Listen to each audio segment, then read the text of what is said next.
নমস্কাৰ বন্ধুসকল, আজি মই আপোনালোকৰ ওচৰলৈ লৈ আহিছোঁ এটা নতুন ভিডিঅ' যিটো ভিডিঅ' আপোনালোকে চাই কি কমেণ্ট কৰে সেইটো মই নাজানো। আপোনালোকৰ মাত্ৰ কমেণ্টলৈ অপেক্ষা কৰি আছোঁ।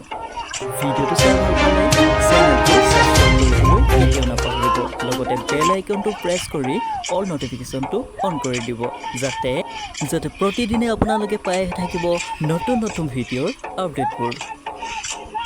বন্ধুসকল, খেতি সকলোৱে কৰে।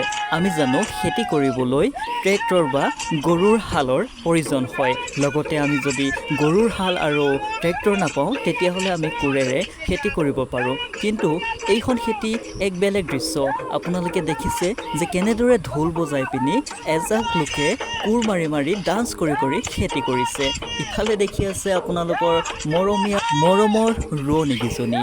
তেখেতসকলে কি ধুনীয়াকৈ ৰুই আহিছে। তেখেতসকলৰ নিয়মটোতো মই ঠিকেই পাইছোঁ, কিন্তু এই নিয়মটো মই একেবাৰে বুজি পোৱা নাই। মোৰ এই ভিডিঅ'টো যদি আমাৰ নেপালী বন্ধু বান্ধৱীসকলে চাইছে তেনেহ'লে আপোনালোকে কমেণ্ট কৰিবলৈ একেবাৰে নাপাহৰিব।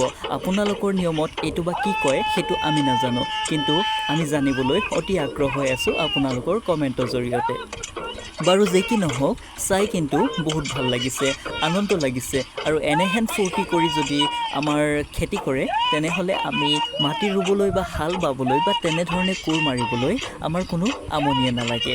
আজি এই ভিডিঅ'টোৰ জৰিয়তে মই সকলো ৰাইজকে দেখুৱাই দিব বিচাৰিছোঁ যে নেপালত নেপালী বন্ধু বান্ধৱীসকলে কেনেধৰণে ঢোল বজায়। ঢোলটো কি বুলি কয় সেইটো নেপালী ভাষাত মইতো নাজানো, কিন্তু আমাৰ অসমীয়া ভাষাত ঢোল বুলিয়ে কয়।